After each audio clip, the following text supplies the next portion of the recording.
All right, welcome, ladies and gentlemen, to Memorial Hall in Melrose, Massachusetts. We've got a great fight night for you with 9 fights, 18 fighters, 60 men and 2 women in the ring tonight. 48 rounds are scheduled. We'll see if we go all 48. And of course, the main event, Danny Boy O'Connor against Michael Clark. My name is Butch Stearns, and our host for this evening will be up here momentarily. He's, of course, Kenny Casey from the Dropkick Murphys and from Murphys Boxing. How about a round of applause for our host putting on this event tonight? And a quick reminder to all of you, we are streaming this event live to 36 countries around the world, every town in New England, except I think Wakefield. I think they blacked us out in Wakefield tonight. I don't know why. Without further ado, I'd like to remind you, this is also a fundraiser tonight. And Stephanie and Tony, who are walking around, I don't know where you are, ladies, raise your hands. All the money raised tonight for these raffles, and you can win some fabulous prizes, Red Sox tickets and more, is going to the Mass Fallen Heroes tonight, folks. So buy some raffle tickets, support them. All right, are you ready for a great night of boxing? Here's your host, Kenny Casey. Well, Butchie, I think you covered it all anyway. So, and once again, thanks everyone for coming out. Let's not forget the real reason we're here, aside from a great night of boxing, is to raise money for the Mass Fallen Heroes. These guys are all sitting over here, and a great bunch of guys doing great work. So anyway, thank you all for coming out. We're going to turn it over to John Vita. He's going to get the night started. Thanks for everyone who's tuning in pay-per-view, and let's go. Ladies and gentlemen, to the thousands watching at ringside and the thousands watching live stream on MurphysBoxing.com, it's now time for your first bout of the evening, scheduled for 4 rounds. This in the junior featherweight division. Your referee in charge of the action, Mr. Bob Benoit. And now, introducing first, fighting out of the blue corner to my right, wearing blue trunks, weighing in at 118 pounds. Tonight making his professional debut, he comes to us from the city of brotherly love, from Philadelphia, Pennsylvania, Brendan Ali Garvin. And his opponent, fighting out of the red corner to my left, wearing white with gold, weighing in at trim and ready, 120 pounds. He comes to us tonight, entering the ring, 1-0 with 1 win by way of knockout. He comes to us from Los Angeles, California. Please welcome Marcos Forrestal. Referee Bob Benoit with final ring instruction.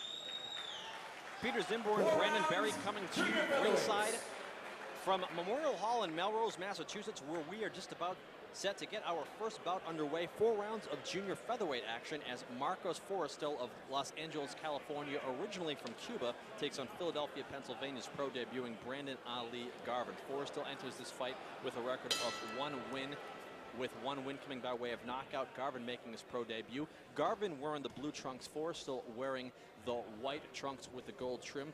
Forrestal, a former amateur standout for Cuba, who defected Cuba on an international meet in New Hampshire and is making his 2nd professional fight tonight nearby to New Hampshire in Massachusetts. Garvin, a limited amateur experience. Whenever you have a guy in there who came through the Cuban amateur system, Brandon, you know that they must be fundamentally well sound, because it's traditionally one of the best amateur programs in the entire world. Definitely. You know, there's many fighters nowadays you see on TV, and starting off, you can just tell they're fundamentally more sound than their opponents when they're coming from a background in Cuba because of their amateur program that they run. An interesting opening round so far due to intangibles involving equipment. Referee Bob Benoit had a problem with the mouthpiece that Marcus Forrestal came into the ring with, allowed him to fight with it. Nevertheless, it looks like the problem was with Garvin, and not only his mouthpiece, but some tape around his right glove. His trainer, Rob Taylor, actually had to bite it off, which I don't think I've ever seen before. Usually they cut it off with scissors. Yeah, the corner may not be prepared for a long night here. Not sure what we're going to see. Well, Garvin, if nothing else, with a lot of heart as he comes in, working off that right jab, fighting southpaw against Marcus Forrestal. Forrestal now making his home in Los Angeles, California. Made his pro debut earlier this year in New York. So he's a man of the world at this point. From Cuba, living in Los Angeles. First 2 pro fights, New York and Massachusetts, respectively. He's a long way from home.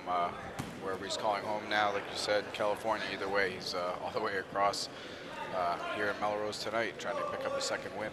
And his story is not uncommon in boxing for a lot of Cuban amateur standouts, in that at some point during an international meet, he disappeared. His team could not find him, and he winds up in the professional ranks, as professional boxing is not a part of the country of Cuba. Yeah, you know, it's probably something he had on his mind. Maybe you know, there was a dispute with his team back in Cuba, didn't agree with his turning pro, and he had to make moves on his own, and here he is.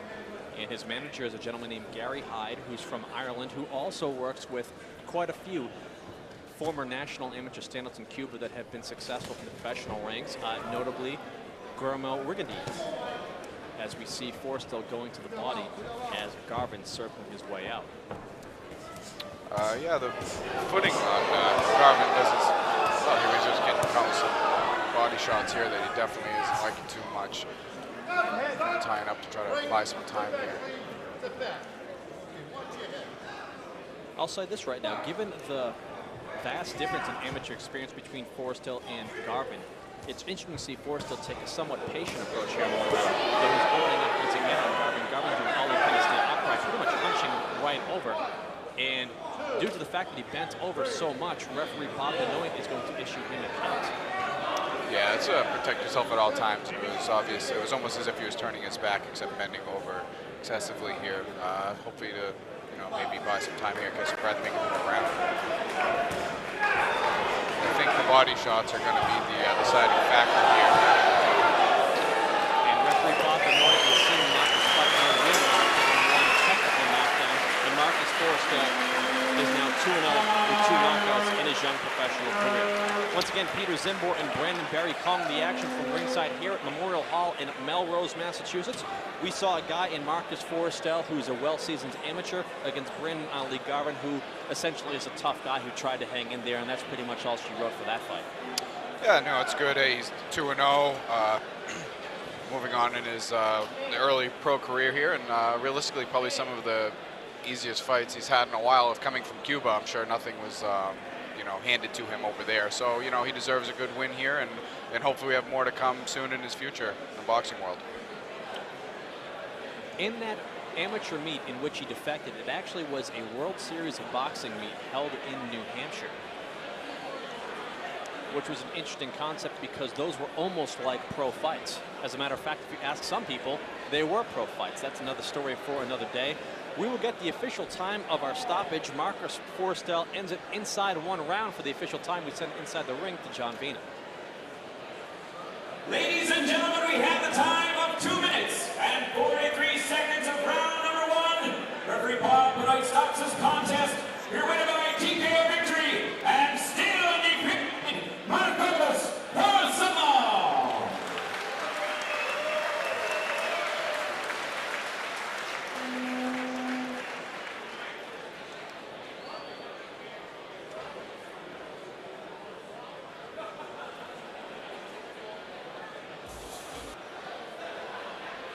Peter Zimbor and Brandon Barry ringside calling the action. Entering the ring right now for his fight with Matt Doherty is Boston, Massachusetts native Moses Rivera. He entered this fight with a record of 0 wins against 5 losses. Brandon, 1 of his 5 losses came against you. What can you tell us about Moses Rivera? We've seen him before, brings a very unorthodox style into the ring with limited effectiveness thus far in his pro career, but he has had some spurts. His last fight, probably the best fight of his entire career when he lost a decision to Patrick Walsh. You know, the thing is with Rivera, you know, although he's 0-5, he's picking up experience every time he gets into the ring. So, you know, you look at his record and you might not think much, but come a night like tonight, Matt Doherty's pro debut, think about Moses, he's already been here. He's done this 5 times, and there is a difference between the amateur world and the pro world. So I'd look for Moses to come out swinging. He's fairly wild, although in the last couple fights he's looked a little bit more schooled, if you'd say the word schooled. And, you know, he's not afraid to press the action, and I feel like he has a lot of confidence in himself, although his record would show different. Matt Doherty, who's entering the room right now, I've always described him as a tough and scrappy kid. Has a substantial mixed martial arts background. From that, acquired a good stand-up game, had a cup of coffee in the Golden Gloves in amateur boxing, and in the professional ranks, while tonight is his proper pro debut, is 1-1 in BKB, big knockout boxing. Yeah, So I've heard a little bit of, you know, Matt Doherty, and I've heard that his training is, you know, second to none. He's a hard worker in the gym. He takes everything very serious, and like you said, he's just a tough guy. So I would look for, you know, him to come out swinging, and when Moses presses the action, I believe that Matt will answer the call. Well, for our official ring introductions with both combatants now in the ring, we send it inside the cage to John Vina. Ladies and gentlemen, your second bout of the evening is scheduled for 4 rounds. This in the junior welterweight division. This bout is sponsored to you by Sailor Jerry's Fight, Davey Rum, and Tom Mordew. And your referee in charge of the action, Mr. Bob Benoit. Now introducing first, fighting out of the blue corner to my right.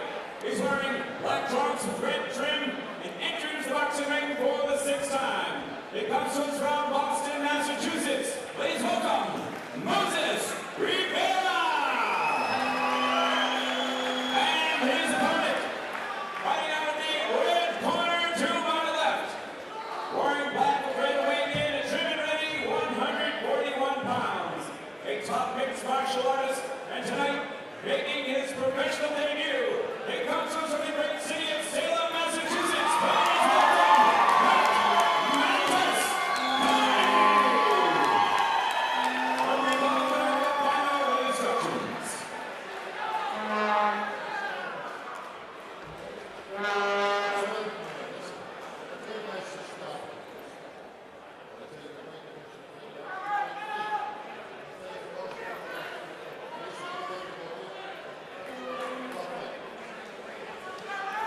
Matt Doherty wearing the half black, half red trunks. Moses Rivera wearing the black trunks with the red trim. This one a junior welterweight contest scheduled for 4 rounds. Matt Doherty from nearby Salem, Mass. Moses Rivera lives in Dorchester, Massachusetts. Good local contest here in our second bout of the evening. It's nice to see Matt starting things off with a nice jab. He has a stiff right hand there, but seems very common there, being his pro boxing debut. Moses Rivera always appears very jittery to me in his movement. Yeah, it's strange. He kind of is a, you know, he's a short guy as it is, and the way he leans over, it almost makes him a little shorter, but he's not afraid to throw some punches and get in there and mix it up. Like I said, it's like he's confident in himself. And I'm noticing that there seems to be a little bit more starch on his punches tonight than in previous punches from what I've observed limited so far. However, still very wide with the shots, leaves himself open. We'll see if Doherty, with his MMA background, can time him, and a nice counter shot can put Rivera on his bottom. Yeah, no, I agree. And like you said, it does look like he has a little bit more sting on his punches. You know, maybe gym time, but I think most of it would have to do with the fact that he has had 5 professional fights now, and he's been in with some fairly tough opposition, and you know, he's bound to make some improvements in those fights. And I mentioned his most previous fight against Patrick Walsh, which took place at Club Royale in Boston a few months ago. Has to be his most competitive fight of his career. He really gave Walsh a run for his money, which is something that really couldn't have been said for the first 4 fights of his career. So enters with a record of 0-5, but a guy who is learning on the job and learning the tough way. And he's arguing with referee Bob Benoit right now. And Bob Benoit is a no-nonsense kind of referee, so I'm not sure if he's going to appreciate that in the long run. But Rivera doesn't seem to faze him. It's like everything. It doesn't seem like he's fazed by his record, who he fights, what people think of him. He just comes in looking very confident and ready to throw some punches and look for his first professional win.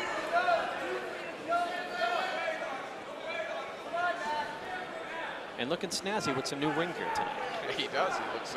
He's playing the part very well, and he's landing some shots to his credit, and he's putting them together, a little bit better than we've seen in the past, or at least that I have seen. And you can see what Matt Doherty's trying to do. He's realizing the guy in front of him is going to be a little wild, and he wants to time him and get the better of the shots. But so far, Rivera has been the more active of the two fighters in what he's been trying to do. That's right, and I feel like his punches are meeting his mark.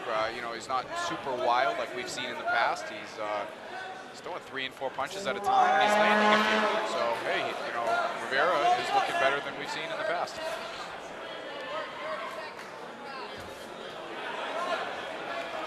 I feel like on the ropes is probably not where Rivera wants to be. I think that he's done much better when he's kept it more in the ring. Nice left jab by Doherty. Lands clean in the face of Rivera, and Rivera opens up his arms as to say, that's all you got, and the crowd responds. Yeah, this is the type of fight the crowd likes to see. Once they start slugging it out, I think that it'll go until somebody gets hit for the real clean shot here. That's the end of round 1. So round 1 concludes between Matt Doherty and Moses Rivera. He was in for Brandon Berry. At Boston University's Aganis Arena, featuring live on NBC Sports, an IBF Super Middleweight Championship bout between James DeGale and Andre Durrell. Also featured a championship bout between junior lightweight champion Brian Vasquez versus undefeated Javier Fortuna. And featured also in that card, some of New England's best, Ryan the Pulse Prince Kozeski, Worcester's Edwin Lavardo, and of course tonight's main event contestant Danny Boy O'Connor. Be sure to enter the special raffle ticket contest. Be sure to see Stephanie and Tony who are going around and win 2 free tickets to that great show, as well as Red Sox tickets and 4 tickets to shows in the Middle East. So round 1 a bit more competitive than I thought it would be, Brandon. Moses Rivera the more active of the two fighters. Matt Doherty landed the cleaner, more effective punches. Yeah, same here. I have Moses winning the first round. I think he's able to become busy. And again, I think that's where the experience comes into play. I mean, this is nothing new to him. He's been here before. And if you gave Rivera the first round, you really couldn't go wrong either way, because it determines what you like, more activity or clean punches. And now we see Moses Rivera go to a knee due to a right hand, courtesy of Matt Doherty. And Moses having issues with the ruling of a knockdown here. I'm not sure why. But that's it. And referee Bob Benoit waves off the fight after Rivera says something to him. So within 2 rounds, Matt Doherty ends his professional debut with a TKO over Moses Rivera. It'll be interesting to see what was said between Moses Rivera and our referee Bob Benoit, who I think really did not get along from the get-go. Yeah, I'm not really sure what the issue was. I think that obviously you need to obey the referee, and Moses didn't feel like that the referee was calling the right shots. That may have cost him an extra minute or so in the fight, but it looked like Moses was about ready to call it quits at that point. It was a right hand at the beginning of round 2 that put Moses Rivera to a knee in the red corner. Got up and amidst the count exchanged words with referee Bob Benoit, who then called off the fight, and Moses Rivera did not seem to complain too much about the stoppage. So maybe at that point he was looking for a way out, realizing that he was in with a superior fighter in Matt Doherty. We'll get the official particulars momentarily from our ring announcer, John Vina, and then also Butch Stearns, who you heard from to open up our broadcast, will chat with Matt Doherty inside the ring. But Matt Doherty right now begins his professional boxing career with a record of 1-0 against 1 knockout.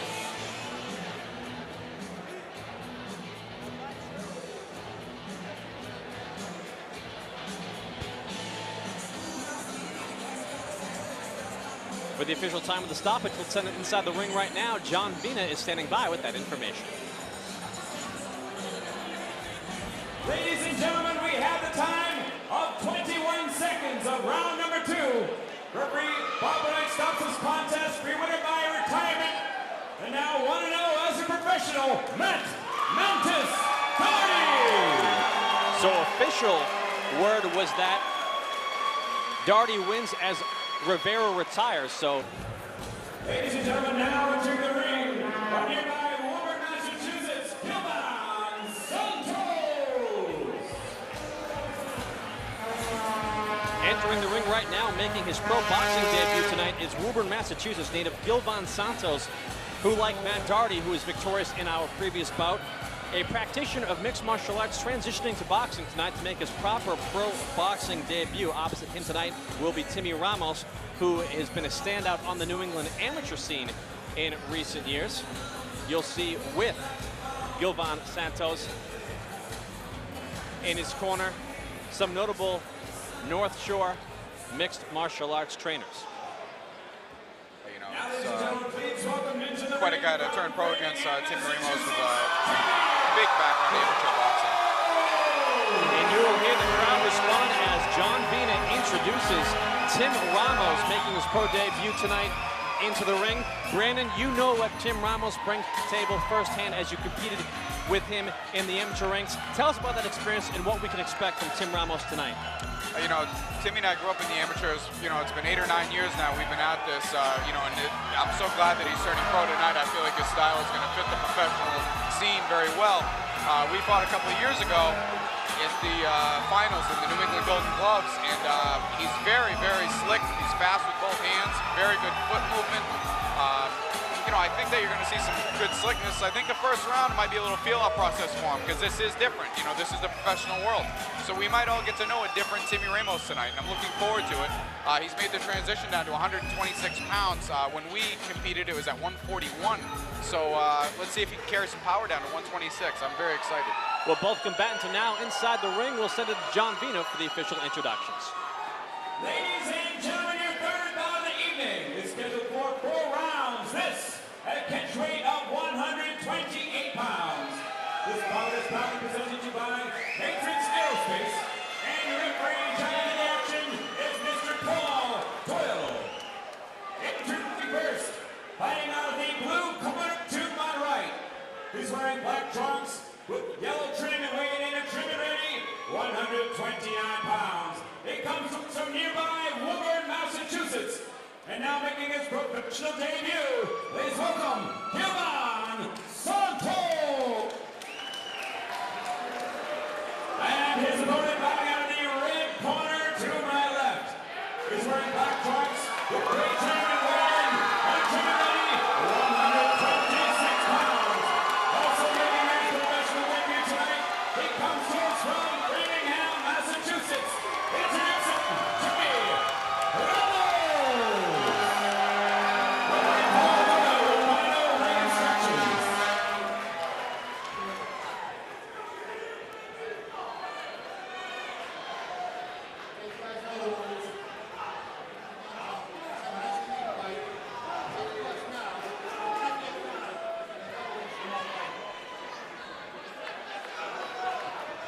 Timmy Ramos making his pro debut wearing the black trunks with the silver trim. Gilvan Santos making his pro debut wearing the black trunks with the yellow trim. 4 rounds, technically junior lightweights, but Timmy Ramos entered the fight at 126 pounds, which is the featherweight limit. And you mentioned earlier that when you competed with Ramos in the amateurs, it was in the 141-pound weight class, and he had a great physique then. He's entering 15 pounds lighter tonight at 126 and also looks great. Yeah, you can see that he's obviously put in a lot of work and time. This doesn't happen overnight. And, you know, we've spoken in the past. He's been wanting to turn pro for a while. You know, he's done everything possible in New England in the amateurs. He's been to the Nationals, represented Team New England. You know, I think it's time. And this is a very, very appropriate time for him. In 126, if he feels good, and, you know, this is the way it is. You have that extra day to hydrate, and I'm looking forward to his pro career. See, he's very calm in there. You know, this is nothing new to him other than the fact that it's his professional debut. You know, I think you're going to see him trying to work off the jab. You're going to see some slick boxing here from Timmy Ramos.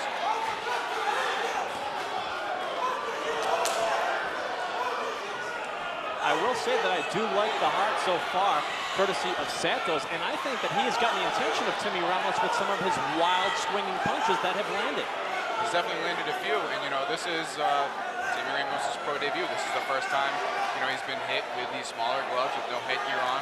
And it takes some time to get used to, and that's why the first round is so important. Timmy Ramos responding to kind of some nice body shots that forced Santos to clinch. The body is very important for Timmy to focus on with his opponent here. Slow him down a little bit, although it's only a 4-round fight. I think that it'll slow him down because his opponent came out swinging very wildly, and like you said, a lot of heart.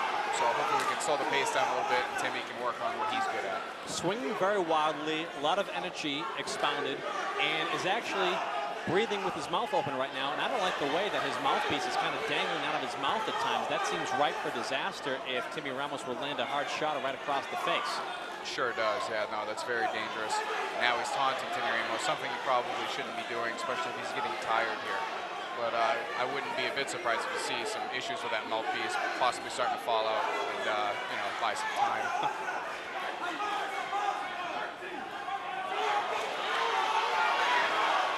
And Santos dips incredibly low to avoid some punches. The referee doesn't break them as he tries to clinch. Nice right hand by Timmy Ramos. That's a good pro move. Protect yourself at all times. Referee didn't say stop in the action. He hit him with the right hand. That's right. There isn't going to be any tricks that you can show Timmy that he hasn't already seen. He's been around this game for a long time. Spars with all the local pros. A lot of local talent here in New England, and he's growing up right in the mix with. He's from Framingham, Massachusetts. This is a guy in the gym who's a pretty good fighter from Framingham himself, Danny O'Connor, who we'll see in the main event. Good opening round between Timmy Ramos and Gilvan Santos here at Melrose Memorial Hall in Melrose, Massachusetts. Santos came up very aggressive, landed some good shots.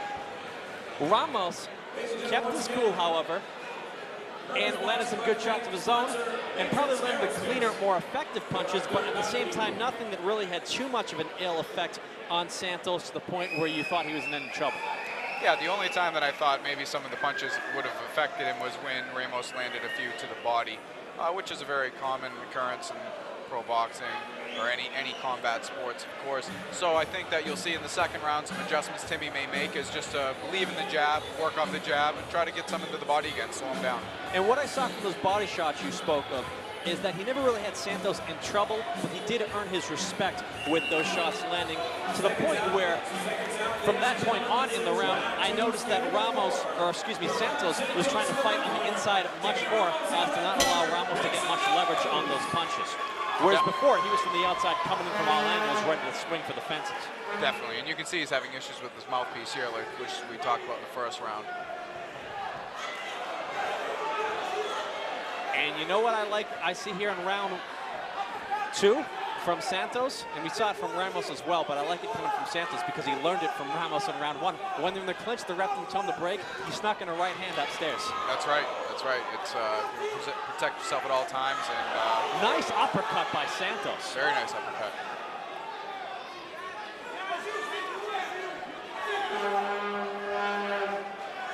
I must say that the manager of Gilvan Santos, Rodrigo Almeida, who's one of the best mixed martial arts featherweights in New England, came up to me before this fight and said, don't think Santos is here as an opponent. And I like that. It's great when they come in hungry like that, and they know they're here for the same reason as the guy across the ring. Both of them looking for the win here. You can see he's feeling pretty comfortable in the ring here, dancing around, and he's definitely in this fight. And a right hand lands for Ramos, and Santos falls through the bottom of the second rope. He tries to tell the referee, no, I tripped, but referee Bob Doyle rules this a knockdown. I think it was the correct call. I do too. The ropes are there to protect him from falling, and he went through. I believe that was a clean knockdown.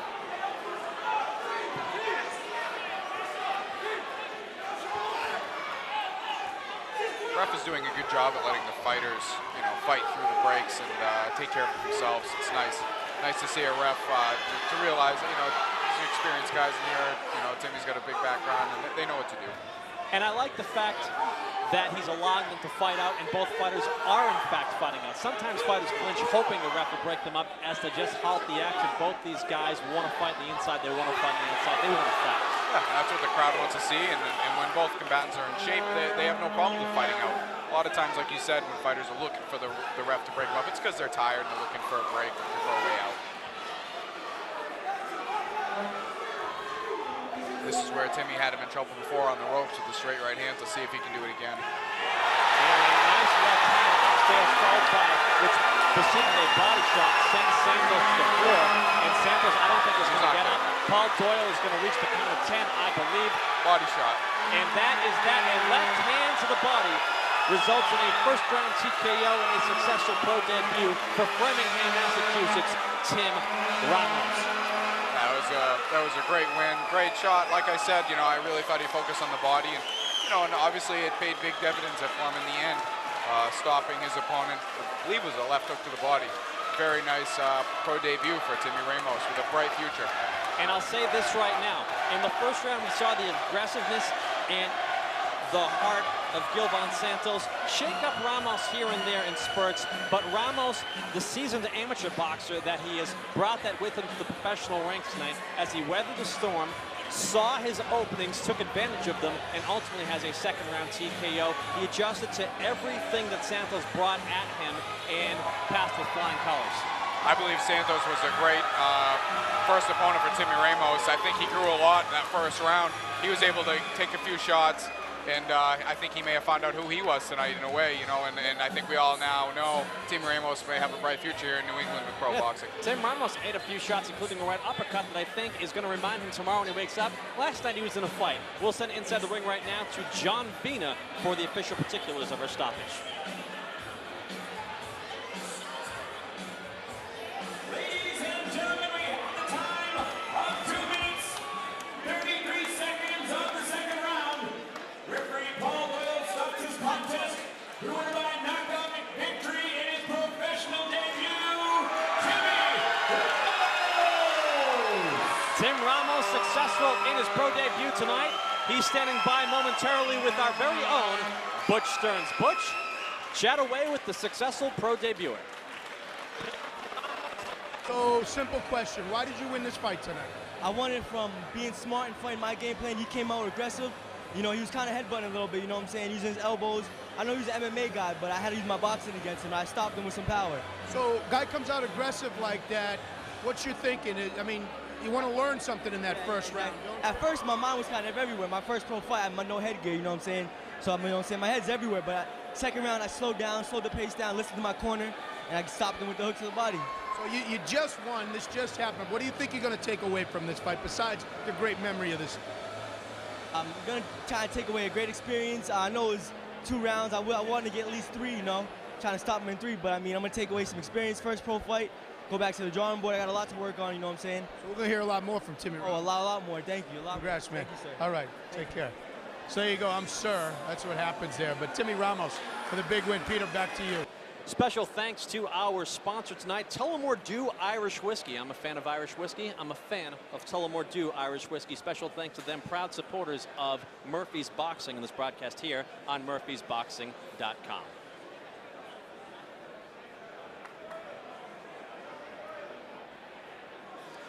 And of course, tonight's fight's put on by Murphy's Boxing. You're watching us here at murphysboxing.com. So a special thanks to Ken Casey and all the fine folks at Murphy's Boxing for allowing us to broadcast this to you here at murphysboxing.com.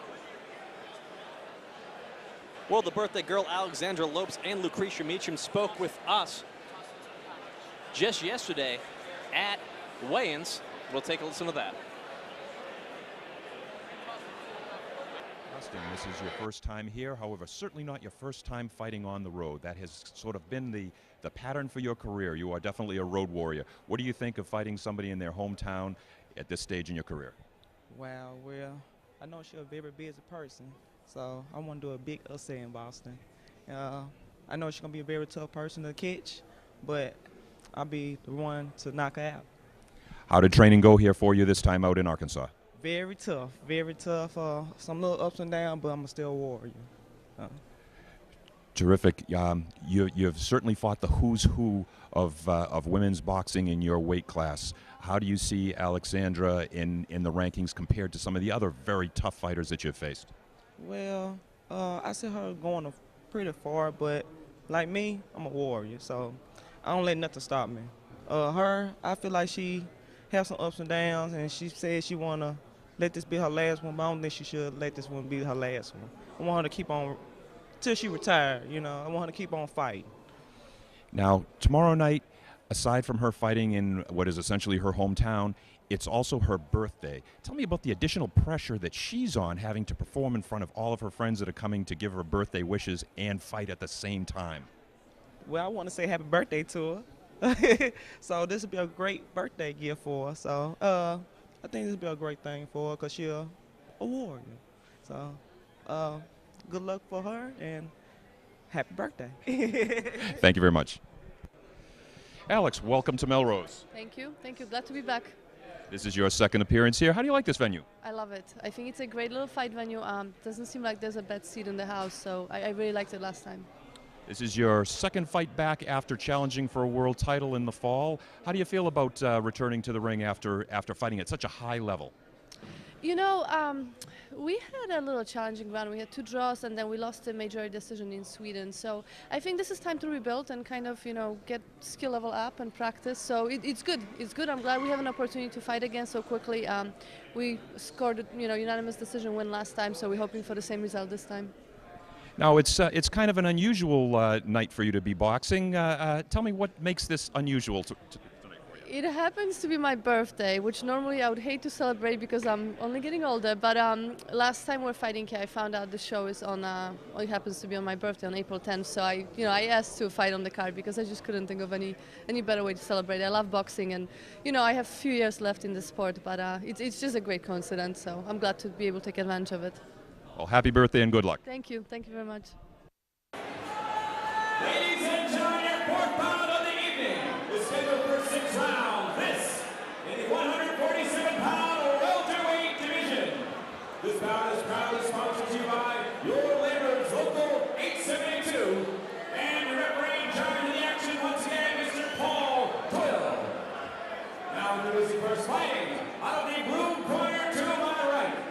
He's wearing yellow with red trim and weighing in at trim ready 141 pounds. He enters the ring for the 17th time and comes to us from Pine Bluff, Arkansas. Please welcome Lucretia Meacham. And her opponent, fighting out of the red corner to my left, wearing silver with red and weighing in at trim ready 146 pounds. Today is her birthday. She enters the ring with an excellent record of 12 victories, only 3 defeats, and 1 draw. Originally from Gliwice, Poland, she comes to us from Marshfield, Massachusetts. Please welcome Ola Alexandra Lopes. Referee Paul Doyle with the final instructions.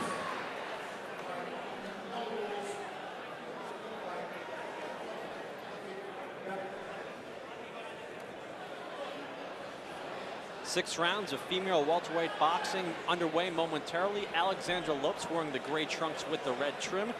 Lucretia Meacham wearing the almost tattered yellow skirt with the knee-high yellow socks. 6 rounds of female boxing underway. Peter Zimborn, Brandon Berry ringside, and a left hook from Meacham sends Alexandra Lopes to the canvas on the very first punch thrown in the fight. Lucretia Meacham has her own way of saying happy birthday, Alex. I was just going to say she wished her happy birthday in the interview yesterday, and maybe that was the present that she planned on giving to her. Both similar experience in the ring. Obviously, Lopes' record is far better, but that doesn't mean the experience of Meacham won't carry her to make this competitive fight, which she already showed within seconds of the opening round.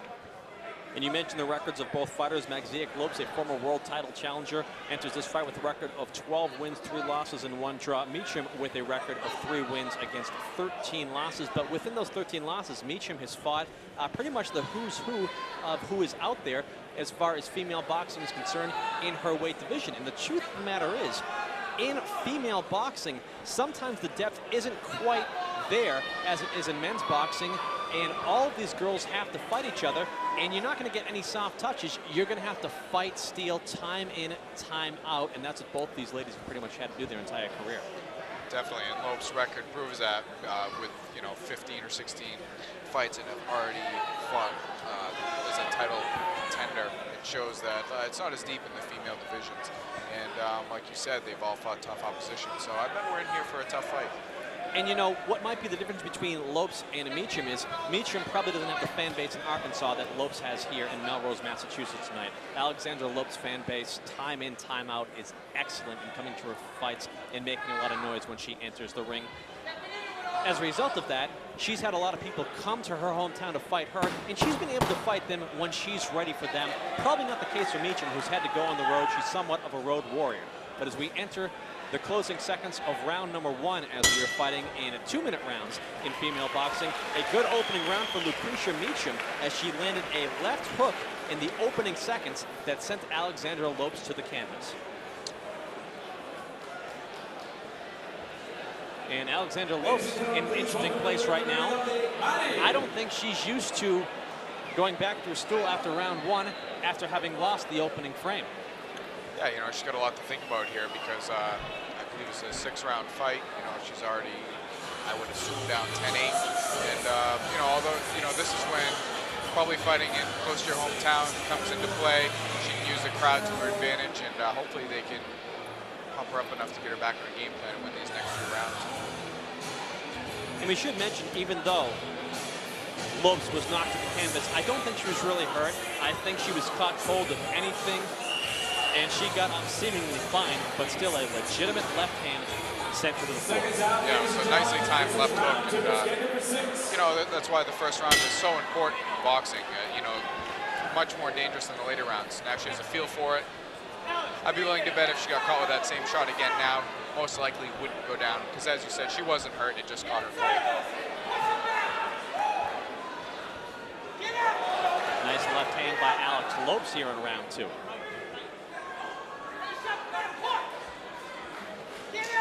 Alex Lopes with her husband Wayne Lopes in the corner.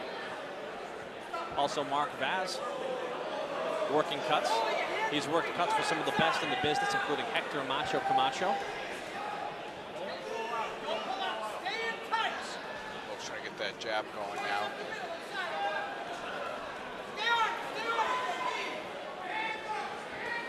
I'll say this right now for Lucretia Meacham. One thing I like about her that not all of Alexandra Lopes' opponents have done in the past is that she's forced her to fight in the early goings of this fight, and she's not allowing her to dictate the pace. So Alexandra Lopes knows she has to be on her toes. Yeah, she's probably familiar with Lopes' previous fights in her career, and she probably came with a game plan. Let's push this fight and see if she can deal with the pressure. And obviously in the first round it worked for her.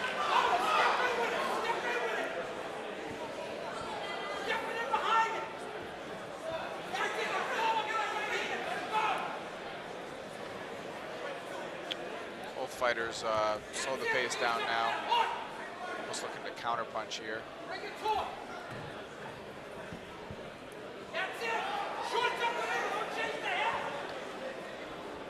Nice left jab by Lopes upstairs. Snaps the head back slightly of Meacham.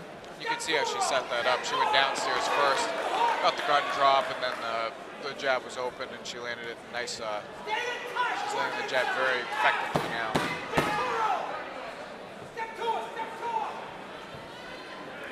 Nice right hand as the second round comes to an end. Well, a good bounce back round for Alex Lopes after losing the opening frame after hitting the canvas.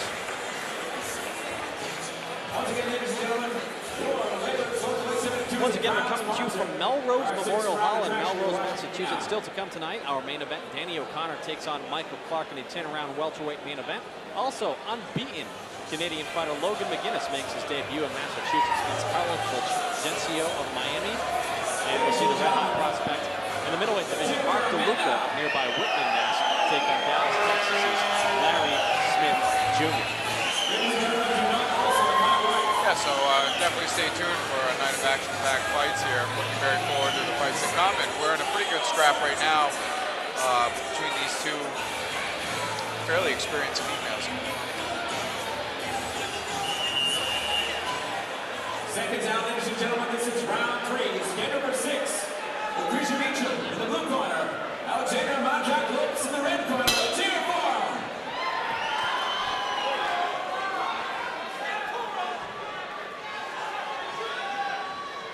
You see Lopes going right back to the jab as it worked very effectively for her in round 2.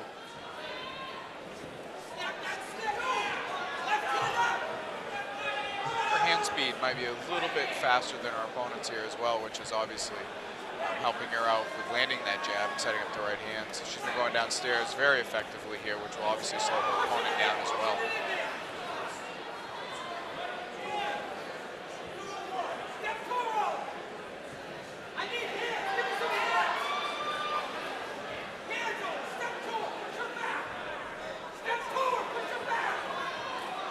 Lopes is continuing to push the action here.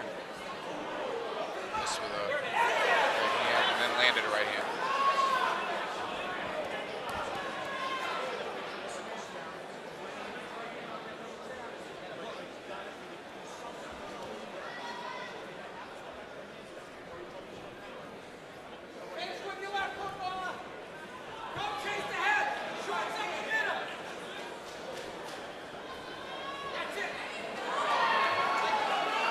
Being 2-minute rounds, you know, the female fighters have quite a lot less time to make things happen here. You know, that's a whole minute less. So I like how Lopes is trying to stay very busy. I feel like she realizes, you know, there's not a lot of time in every round, and she's trying to score as many points as she can.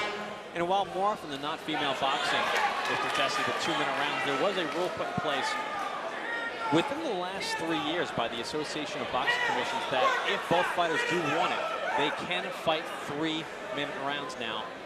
However, we've got 2-minute rounds between Alexandra Lopes and Lucretia Meacham in the ring tonight in Melrose, Mass. I remember at a fight a few years ago in New Hampshire. Alex Lopes' opponent demanded 3-minute rounds, and Alex Lopes said, okay, let's do it. Round 3 comes to an end. Another good round by Alex Lopes. So halfway through the fight here, and let's see if Meacham can make some adjustments here and possibly get her offense going again for the second half of the fight. Yeah, at this point it's even on my card, 28-28.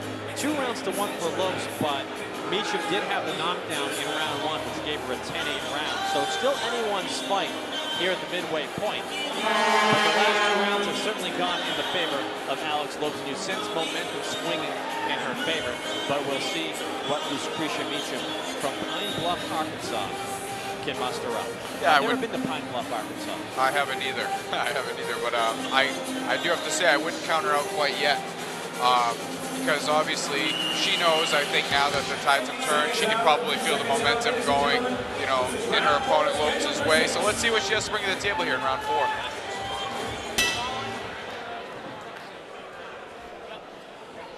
Remember, the proceeds for this internet pay-per-view do benefit the Massachusetts Fallen Heroes Memorial, so we want to make sure you check out the Massachusetts Fallen Hero Memorial. They're the benefactors of this internet pay-per-view here at murphysboxing.com, and we thank you so much for joining us here at murphysboxing.com as we're amidst round 4 now between Alex Lopes and Lucretia Meacham.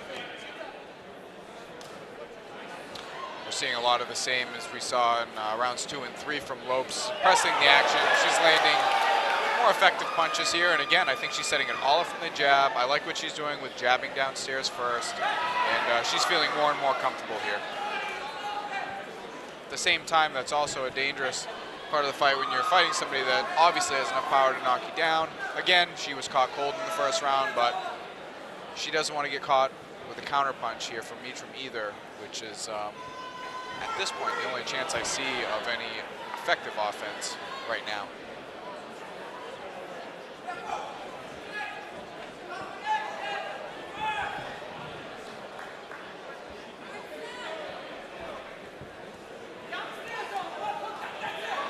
Nice body punches there from Lopes.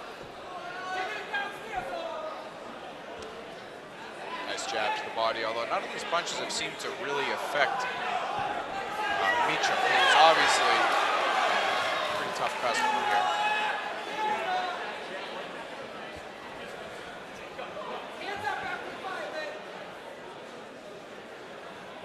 Lopes' corner saying hands up after you fire, which I think is very important, again, because they don't want to get caught with a counter here. You know, Meacham's been around, she has some experience, and they know what can happen here. The fight can change very quickly with one shot.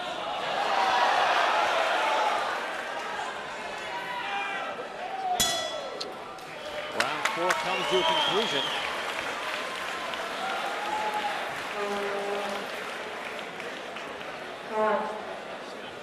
and not as much panic in the corner of Alex Lopes as there was earlier in the fight. Her corner once again consists of her husband, Wayne Lopes, and cutman Mark Vaz. Now we got to see Tony and Stephanie. Prizes being raffled off. 4 tickets to any show in the Middle East. 2 Red Sox tickets and 2 you can see from tickets round 4, for the Alexandra May Lopes 23rd certainly getting the better of the action. Boxing event And momentum taking place swinging in her at the favor. Agganis Arena, featuring a main event world title fight: Andre Durrell versus Dick Newfield. That's for the super middleweight Big title. things forthcoming from Murphy's Boxing in the coming months. May 23rd, Murphy Boxing's with a joint venture with Premier Boxing Champions, with a primetime network television boxing show from the Agganis Arena in Boston on NBC, featuring an IBF world title fight in the main event, and also many local standouts, including Edwin Rodriguez, Ryan Kozeski, Mark Luca, and Danny O'Connor. So we look forward to that on May the 23rd at the Agganis Arena on the campus of Boston University. Right now, we're enjoying a good fight between Alex Lopes and Lucretia Meacham here in Melrose, Massachusetts. A fine venue here, Memorial Hall, but a little bit smaller than the Agganis Arena. Yeah, just a little bit. But you know, sometimes fighters prefer an auditorium like this. I know that sometimes you feed off the energy from these old memorial buildings. It has a real fight atmosphere, and I always enjoy a nice fight card building like this. Not a bad seat in the house here in Melrose. No, definitely not. I think everybody here is definitely enjoying the action. This is a very good fight here, back and forth. This round, I feel like Meacham has definitely been a little bit more effective in the last 2 or 3 rounds, as she might feel the urgency to get something going offensively, giving up the last few rounds.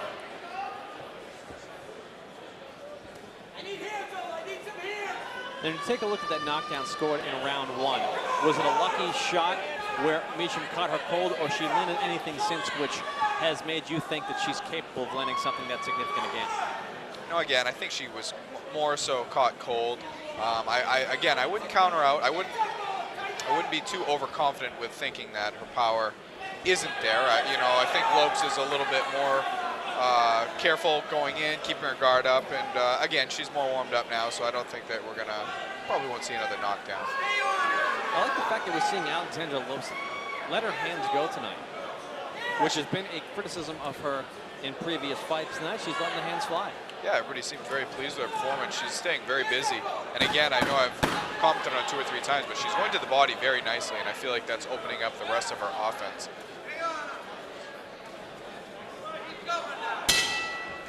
Round 5 concludes. Another one in the books for Lopes.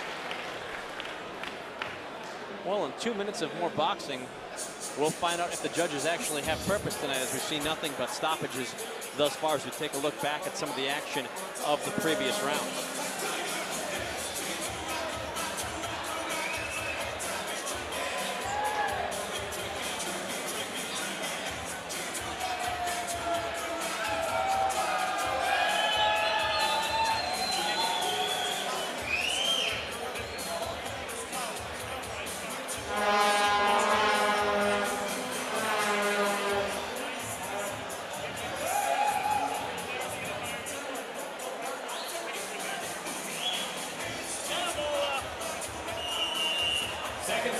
Seconds out, ladies and gentlemen, this is the 6th and final round. Lucretia Meacham in the blue corner, Alexandra Monjak Lopes in the red corner. So 6th and final round between Lopes in the gray trunks with the red trib and Meacham in the tattered yellow trunks with somewhat of a skirt. It's actually red trunks with like a yellow skirt thing. It's very Hector Macho Camacho-esque, as we mentioned. Mark Vaz used to work this corner, who's in the corner presenting Alex Lopes earlier in the broadcast. I was thinking the same thing. Camacho came to mind when I was looking at her trunks or skirt or whatever you'd like to call it. I like what Lopes did here. I think that the corner probably told her that Meacham would come out with a sense of urgency and maybe to just press the action before she could and just control the pace as if we were continuing from round number 5.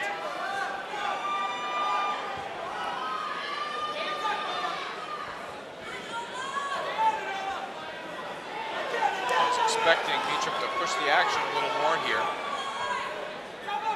Probably a little bit more than a minute left here, and I would say she would have to get a stoppage to get the win. has something to say about that. Landing a very, very nice right hand and another right there. And another. Both ladies landing heavy blows tonight in Melrose. Yeah, this is great. Crowd's loving it. Very competitive fight, evenly matched. This is putting on a show for us here. We have to be under a minute to go now, and Lopes is going to the body very strong.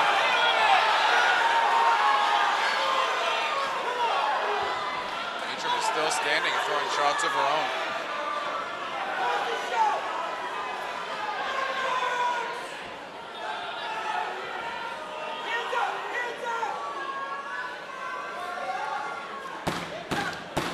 Last 10 seconds here. It looks like it's going to be a memorable birthday for Lopes. Fighters stand and finish it off throwing blows.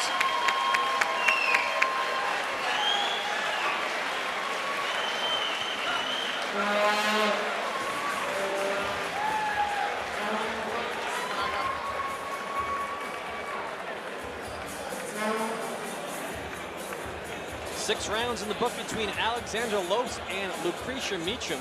I scored the fight 58-55 in favor of Alexandra Lopes. I essentially had her winning 5 rounds to 1 with the lone round she didn't win.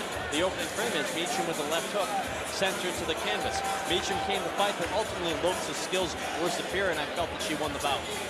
Yeah, I think so too. I think the first round she was able to keep her composure after getting knocked down and came back strong to win every round fairly clearly. Although it was a very competitive fight and entertaining to watch.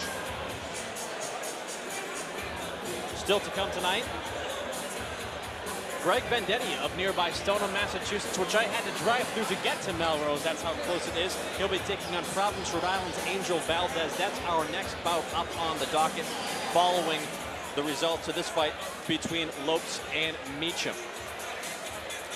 And also still to come tonight, Windsor, Vermont's Chris Gilbert takes on Pedro Gonzalez. I'm sure a lot of folks joining us here on MurphysBoxing.com from the fine state of Vermont. Chris Gilbert on his way as he takes on Pedro Gonzalez here, live from Melrose, Massachusetts. A little bit long in getting the scorecards calculated from the judges, which is interesting to me. Alexandra Lopes has had a few draws in her career that I did not think were draws. Usually when it takes a while to get the scorecards, there's something going on. I never have a very good feeling inside when I'm in the ring waiting for the score and it takes a little bit longer than it should. Well, I don't see John Vina, our ring announcer, entering the ring yet with the official score totals, so they are still being tabulated by the Massachusetts Boxing Commission. We'll have those totals for you momentarily. Once again, you're watching MurphysBoxing.com. Boxing from Memorial Hall in Melrose, Massachusetts. Peter Zimbor and Brandon Berry joining you ringside.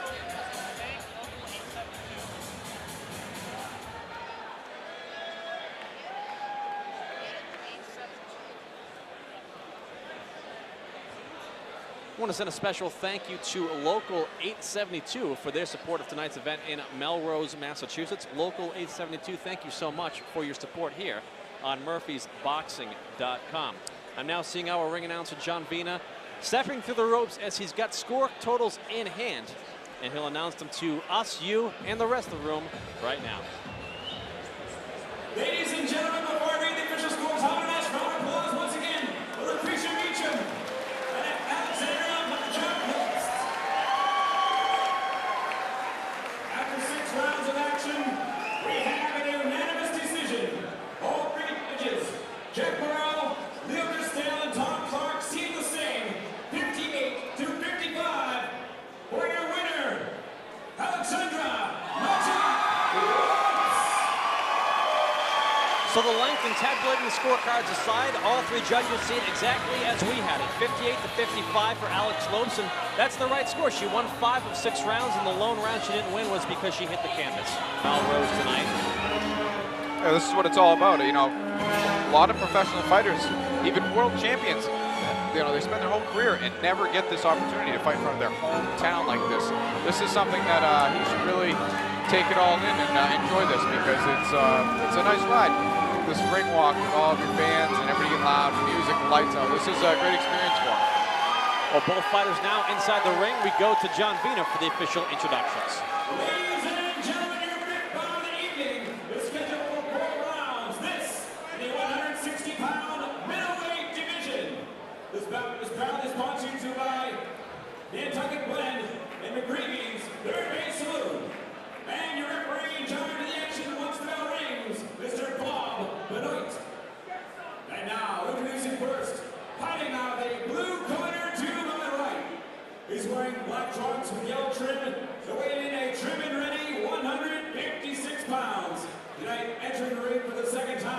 He comes to us from Providence, Rhode Island. Please welcome Angel Valdez. And his opponent fighting out of the red corner to my left. Wearing the solid black trunks, he weighing in getting ready 157 pounds. Record, 5 victories, only 2 defeats, with 1 draw, and 3 big wins coming by way of knockout. He comes to us from nearby Stoneham, Massachusetts. He is the villain.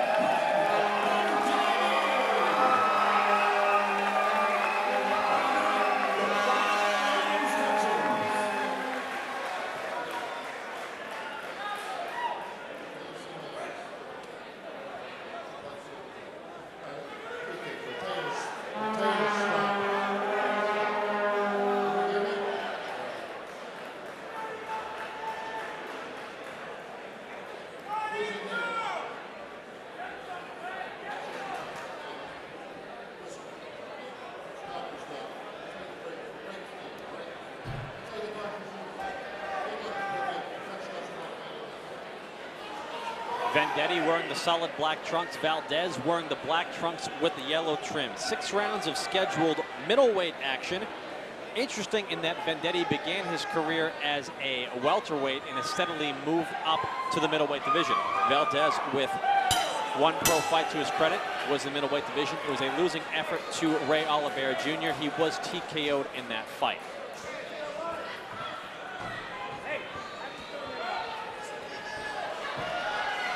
Fighters come out swinging pretty hard here. A lot of intensity on some of these shots. Fast start for a first round. And it'll be interesting to see how the weight comes into play for Greg Vendetti. He has fought 1 fight at middleweight thus far, and it was against Jesus Cintron, who, like Vendetti, is not a natural middleweight. So the full impact of fighting a real middleweight didn't really come into play. Valdez is a real middleweight. That's right. I think that it would definitely make a difference to have a real middleweight in front of you. See Vendetti's body. He's obviously put a lot of work in to get to this weight. He definitely doesn't look like he doesn't belong, but of course it'll be a difference fighting bigger guys. Everything about it is more power and just definitely a nice left hook there. Yeah, he knocked Valdez backwards with that shot, but Valdez responds back with a nice shot of his own. A lot of people would look at it as, the transition moving up.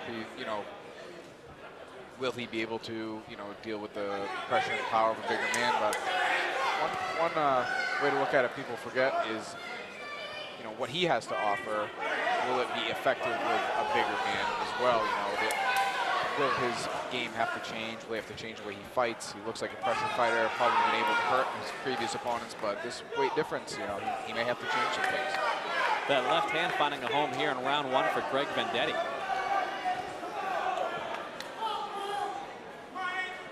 Vendetti's style reminds me of somebody we're going to see in a little while, Chris Gilbert.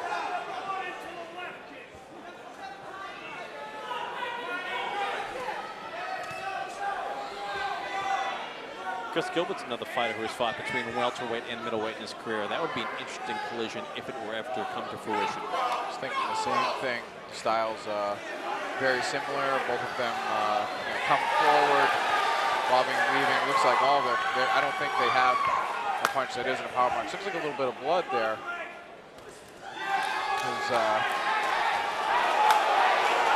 Valdez's forehead. And Valdez tried to take a moment to wipe the blood away. Vendetti didn't allow him to. I like that. That's right. That is obviously showing his fighter instincts and take advantage of any situation possible.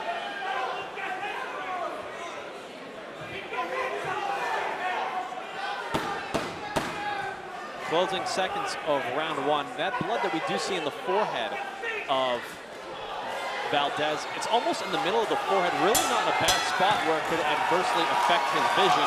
If anything, it could just be annoyance to him psychologically. Greg Vendetti puts his hands up in celebration at the conclusion of round 1. He feels he's won the opening frame. The crowd seems to agree with him. I happen to agree with him. Good opening frame for Greg Vendetti, but Valdez did have some good moments too. A very competitive first round, and anxious to see the rest of the fight here. sponsors for this exciting middleweight attraction. I think you're right about the cut on the forehead. It is more towards the middle. Shouldn't have any issues with blood flowing into the eye. So at this point, it is a mental decision he's going to have to make to ignore it and not let it be a factor in the rounds to come. Greg Vendetti with Joe Ricciardi in his corner. Greg Vendetti, I believe, is Joe Ricciardi's first pro fighter. In the corner of Angel Valdez, Jose Santos taking the lead. Jose Santos has worked corners for many fighters in New England over the years, including Eddie Soto, Vladini Biasi, and so on and so on. Round 2 of a scheduled 4-rounder on its way right now between Greg Vendetti and Angel Valdez. Seeing already a lot of the same. Vendetti coming out strong, firing combinations, moving his opponent backwards. Anxious to see what he has to do here the rest of the fight.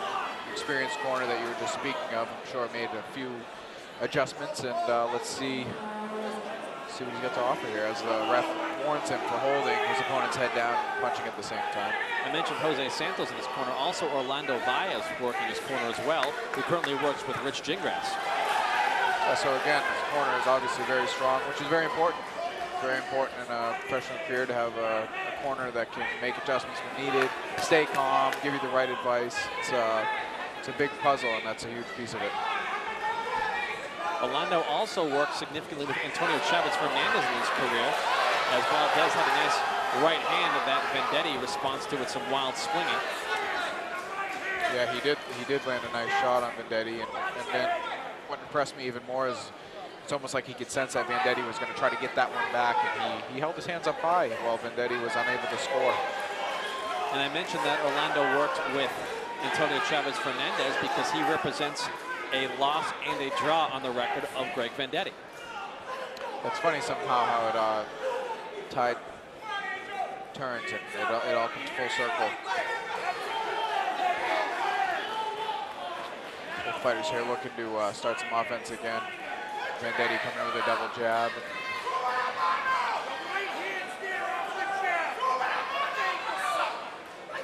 Valdez is doing a very good job at really keeping his distance just out of harm's way and throwing punches of his own.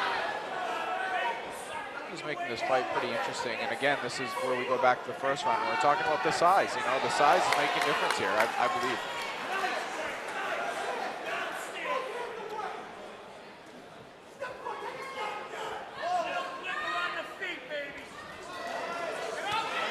Nice body shots by Vendetti.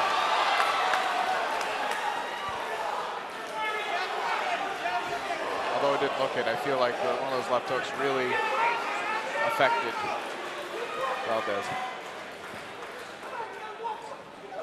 Nice jab, Vendetti. After that left hook to the body, Valdez has really had not much to offer here. It slowed him back quite a bit.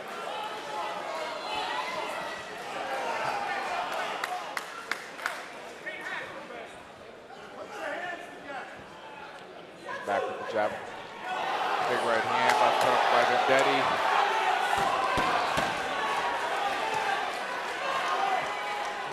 Yeah, Valdez has eaten some big shots here in round 2. Another good round for Greg Vendetti.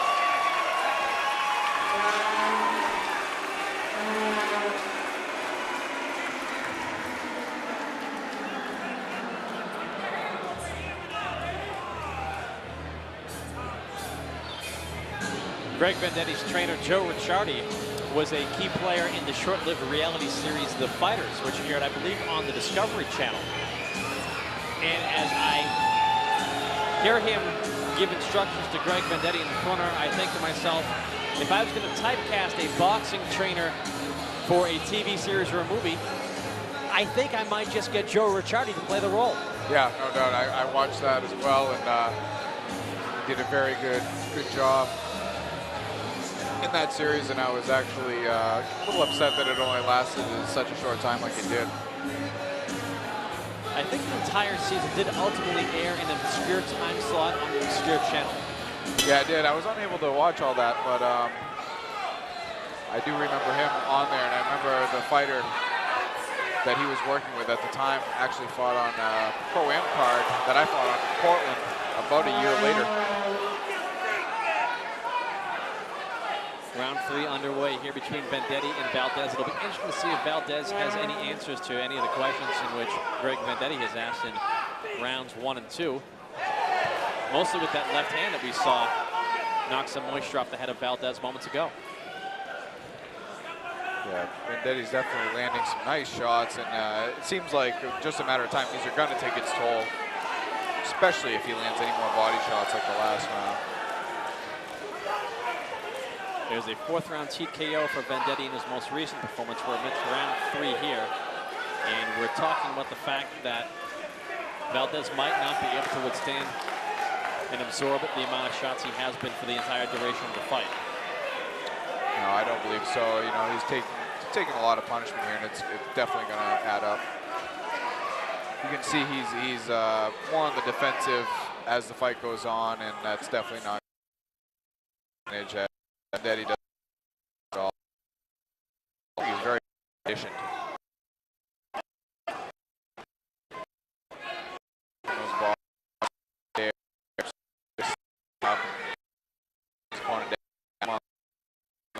It's dangerous.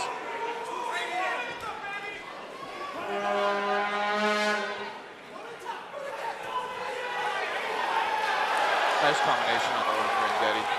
Although a few of them were blocked, a couple of them landed too clean.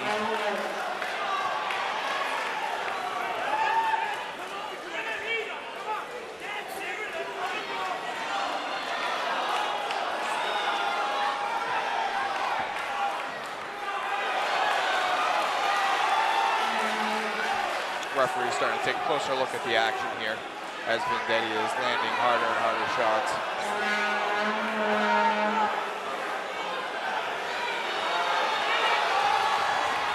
Valdez finally goes down.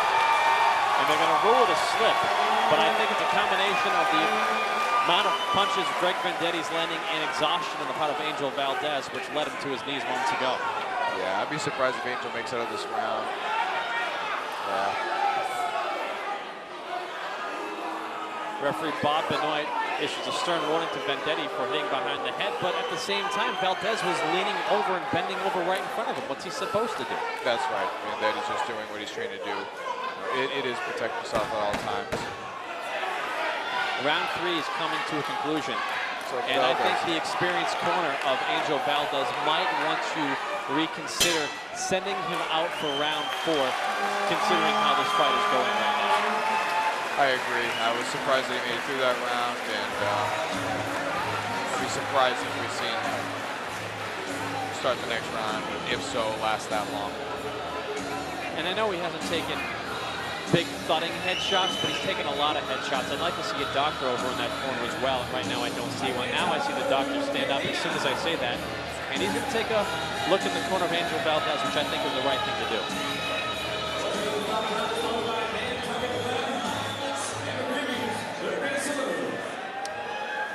Looks like they're going to send him out for round number 4 here. So let's see if he can make any type of adjustments, keep Vendetti off him. I really don't see any big changes coming. It looked like he was really starting to tire in that last round, and result taking more punishment. So I would assume Vendetti's going to come out strong here, try to take care of this fight and end it.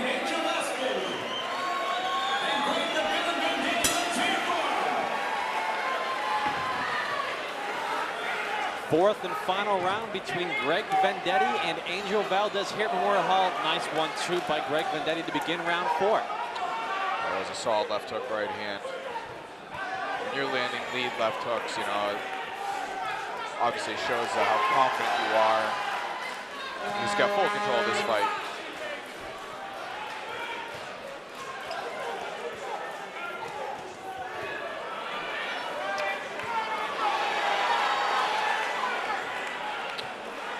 Gotta give credit to Angel Valdez for taking some of these shots.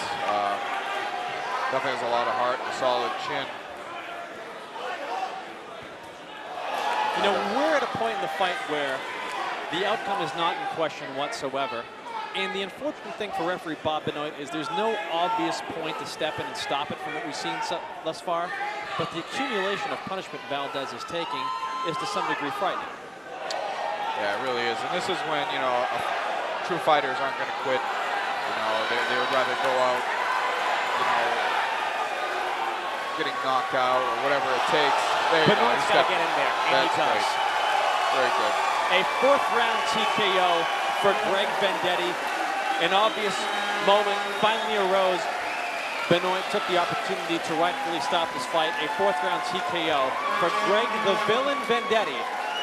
And while the Villain may be his nickname, he's certainly the babyface tonight as the crowd here in Melrose, Massachusetts, with a round of applause for his efforts as he improves to 6 wins, 2 losses, and 1 draw with a fourth-round TKO over Angel Valdez.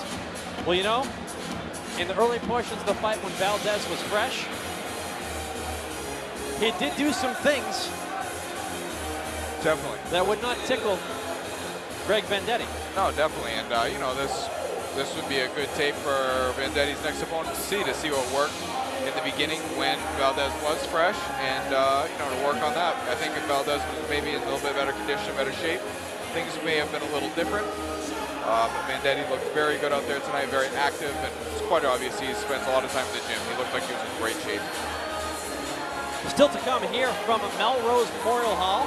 Next up, Chris Gilbert takes on Pedro Gonzalez. But right now, we will get the official time of the stoppage as Greg Vendetti TKOs Angel Valdez in round 4. And Butch Stearns will chat with Greg Vendetti after the official announcement from our ring announcer, John Vina. Ladies and gentlemen, we have the time. 1 minute and 17 seconds of the fourth and final round. Referee Paul Benoit stops this contest. Your winner by KO victory, Greg the Villain Vendetti. Greg Vendetti victorious over Angel Valdez. And he's going to have a few words with our very own Butch Stearns here on MurphysBoxing.com. Momentarily, a homecoming of sorts for Greg Vendetti in a big fourth-round TKO win.